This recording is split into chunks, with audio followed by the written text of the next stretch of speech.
ಕೆಎಎಸ್ಎಸ್ಐ ಚುನಾವಣೆ 2026 ಮತ್ತು 2027. ಎಚ್.ಎನ್. ರಾಮಕೃಷ್ಣಯ್ಯ ಭರ್ಜರಿ ಜಯ. ನೂತನ ಉಪಾಧ್ಯಕ್ಷ.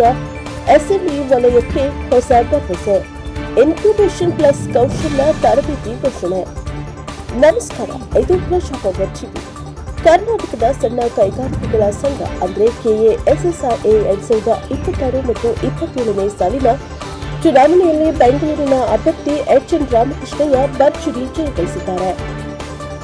ನೂತನ ಉಪಾಧ್ಯಕ್ಷರಾಗಿ ಆಯ್ಕೆಯಾಗಿರುವ ಅವರು ತಮ್ಮ ಭವಿಷ್ಯದ ಗುರುಗಳ ಬಗ್ಗೆ ಮಾಧ್ಯಮದೊಂದಿಗೆ ಮಹತ್ವದ ವಿಚಾರವನ್ನು ಹಂಚಿಕೊಂಡಿದ್ದಾರೆ. ಗೆಲುವಿನ ನಂತರ ಮಾತನಾಡಿದ ರಾಮಕೃಷ್ಣಯ್ಯ, ತಮ್ಮ ಮೊದಲ ಆದ್ಯತೆ ಯುವಕರಿಗೆ ಮತ್ತು ಉದ್ಯೋಗಾಕಾಂಕ್ಷಿಗಳಿಗೆ ಬೆಂಬಲ ಎಂದು ಸ್ಪಷ್ಟಪಡಿಸಿದರು. ಇನ್ನು ಈ ಸಂದರ್ಭದಲ್ಲಿ ಕೆಲವು ಪ್ರಮುಖ ಘೋಷಣೆಗಳನ್ನು ಅವರು ಮಾಡಿದ್ದಾರೆ. ಎಸ್ಎಂಇ ವಲಯದಲ್ಲಿದ್ದ ಉದ್ಯೋಗಾವಕಾಶ ಸೃಷ್ಟಿಸಲು ಇನ್ಕ್ಯುಬೇಷನ್ ಸೆಂಟರ್ಗಳ ಸ್ಥಾಪನೆ ಮತ್ತು ಕೈಗಾರಿಕಾ ಅಕಾಡೆಮಿ ಮೂಲಕ ಕೌಶಲ್ಯ ತರಬೇತಿ ನೀಡುವ ಮಹತ್ವಾಕಾಂಕ್ಷಿ ಯೋಜನೆ ಪ್ರಕಟ. ಪ್ರಸ್ತುತ ಎಸ್ಎಂಇ ವಲಯದ ಸವಾಲುಗಳ ಬಗ್ಗೆ ಮಾತನಾಡಿದ ಅವರು, ಅಸ್ತಿತ್ವದಲ್ಲಿರುವ ಕೈಗಾರಿಕಾ ಪ್ರದೇಶಗಳ ಪುನರ್ ಸಂಘಟನೆ ಮತ್ತು ಮೂಲಭೂತ ಸೌಕರ್ಯಗಳ ಅಭಿವೃದ್ಧಿ ತಮ್ಮ ಮುಂದಿನ ಗುರಿ ಎಂದು ವಿಶ್ವಾಸ ವ್ಯಕ್ತಪಡಿಸಿದರು. ಗೆಲುವಿಗೆ ಕಾರಣರಾದ ಎಲ್ಲ ಮತದಾರರಿಗೆ ಕೃತಜ್ಞತೆಯನ್ನ ಸಲ್ಲಿಸಿದ ರಾಮಕೃಷ್ಣಯ್ಯ, ಸಮಾಜ ಮತ್ತು ಜನರೊಂದಿಗೆ ಸಂಪರ್ಕ ಕಲ್ಪಿಸುವಲ್ಲಿ ಮಾಧ್ಯಮಗಳ ಪಾತ್ರ ಬಹಳ ದೊಡ್ಡದು ಎಂದು ಅಭಿಪ್ರಾಯಪಟ್ಟಿದ್ದಾರೆ.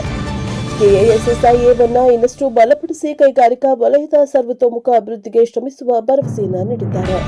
ಕೈಗಾರಿಕೋದ್ಯಮಿಗಳ ಆಶೋತ್ತರಗಳನ್ನು ಹೊತ್ತು ಅಧಿಕಾರಕ್ಕೆ ಬಂದಿರುವ ರಾಮಕೃಷ್ಣಯ್ಯನವರ ಈ ಹೊಸ ಇನ್ನಿಂಗ್ಸ್ ರಾಜ್ಯದ ಸಣ್ಣ ಕೈಗಾರಿಕೆಗಳ ಹೊಸ ಚೈತನ್ಯ ತುಂಬಲಿ ಎಂದು ಎಲ್ಲರ ಆಶಯ. Bureau report K Kantharaju, Praja Power news, Bengaluru. ಬಹಳ ಒತ್ತನ್ನು ಕೊಡಬೇಕಂದ್ರೆ ಯಂಗ್ಸ್ಟರ್ಸ್ಗೆ ನಾವು ಉದ್ದಿಮೆನಲ್ಲಿ ಎಸ್ಪೆಷಲಿ ಎಸ್ಎಂಇ ಸ್ಕಿಲ್ ಏನಿದೆ, ಎಸ್ಎಂಇನಲ್ಲಿ ಏನೇನು ಅನುಕೂಲತೆಗಳಿದೆ ಮತ್ತೆ ಇದರಿಂದ ದೇಶಕ್ಕೆ ಬರ್ತಕ್ಕಂಥ ಆದಾಯ ಎಷ್ಟಿದೆ. ಎಕ್ಸಾಂಪಲ್ ನೀವು ನೋಡಿರ್ಬೋದು, ಇವಾಗ ಆಲ್ಮೋಸ್ಟ್ 31.5% GDPಗೆ ಎಸ್ಎಂಇ ಇದೆ. ಇದೆಲ್ಲ ನಾವು ನೆಕ್ಸ್ಟ್ ಜನರೇಷನ್ಗೆ ಮನವರಿಕೆ ಮಾಡ್ಕೋಬೇಕು. ಇದ್ರ ಜೊತೆಗೆ ಅವರಿಗೆ ಒಂದು ಇನ್ಕ್ಯುಬೇಷನ್ ಸೆಂಟರ್ ಎಲ್ಲ ಮಾಡಿ ಎಸ್ಎಂಇನಲ್ಲಿ what are the product we can develop to support this country and to grow the economic growth ಅನ್ನೋದಕ್ಕೆ ನಾವು ಅದೊಂದು ಉತ್ತೇಜನ ಕೊಡಬೇಕು. ಒಂದು. ಎರಡನೇದು, ನಾನು ಅವಾಗಲೇ ಹೇಳ್ದಂಗೆ ಸ್ಕಿಲ್ ಲೇಬರ್ ಪ್ರಾಬ್ಲಮ್ ಇವತ್ತು ಯಾವುದೇ ನೀವು ಇನ್ಸ್ಟಿಟ್ಯೂಟ್ಗೆ ಹೋಗಿ ಎಲ್ಲರಿಗೂ ಬರೀ ಪಬ್ಲಿಕ್ ಸೆಕ್ಟರ್ಗೆ PSUಗೆ ಆಗ್ಬೋದು, MNCಗೆ ಆಗ್ಬೋದು, ಅವ್ರ ಬಗ್ಗೆ ಒಲವಿದೆ, ಅಲ್ಲಿ ಹೋಗೋದಕ್ಕೆ ಇಷ್ಟಪಡ್ತಾರೆ ಜಾಬ್ಗೆ. ಬಟ್ ಎಸ್ಎಂಇ ಸೆಕ್ಟರ್ಗೆ ಬರ್ತಾ ಇಲ್ಲ. ನಾವು ಇದನ್ನೊಂದು ಇಂಡಸ್ಟ್ರಿ ಅಕಾಡೆಮಿಯ ಅಂತ ಹೇಳಿ ಒಂದು ಪ್ರೋಗ್ರಾಮ್ ಮಾಡ್ತಾ ಇದೀವಿ, ಕಾನ್ಕ್ಲೇವ್ ಅಂತ ಹೇಳಿ. ಆ ಪ್ರೋಗ್ರಾಮ್ ಮಾಡಿ ಆ ನಿಟ್ಟಿನಲ್ಲಿ ನಾವು ಅವರಿಗೆ ಅರಿವು ಮೂಡಿಸ್ಬೇಕು. ಅಂದ್ರೆ ಎಸ್ಎಂಇ ಸೆಕ್ಟರ್ ನಲ್ಲಿ ಬಂದ್ರೆ ನೀವು ಒನ್ ಜಾಬ್ ಮಲ್ಟಿಪಲ್ ಸ್ಕಿಲ್ ಈ ತರದ್ದು ಕಲಿಬಹುದು ಅಂತ ಹೇಳೋದು ಒಂದು ಅರಿವು ಮೂಡಿಸುವಂತ ಕೆಲಸ ಆಗಬೇಕು. ಇದ್ರ ಜೊತೆಗೆ ಅವ್ರ ಪೇರೆಂಟ್ಸ್ಗೂ ಸಹ ನಾವು ತಿಳಿಸುವಂತ ಕೆಲಸ ಮಾಡಬೇಕಾಗುತ್ತೆ. ಇದು.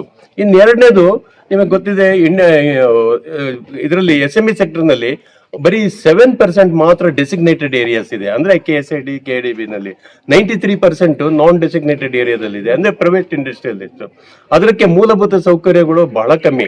ಬಟ್ ಅದನ್ನ ರಿಆರ್ಗನೈಸ್ ಮಾಡ್ಬೇಕಾದ್ರೆ ಆ ಎಸ್ಎಂಇ ಸೆಕ್ಟರ್ಗೆ ಸುಮಾರು 3,000 ಚದರಡಿ ಆಗ್ಬೋದು, 5,000 ಚದರಡಿ, ಅದನ್ನ ಒಳ್ಳೆ ಕಡೆ ಮಾಡಿಕೊಟ್ರೆ ಈ ಎಸ್ಎಂಇ ಸೆಕ್ಟರ್ಗಳು ಇನ್ನೂ ಮುಂದುವರಿಯೋದಕ್ಕೆ ಅನುಕೂಲ ಆಗುತ್ತೆ.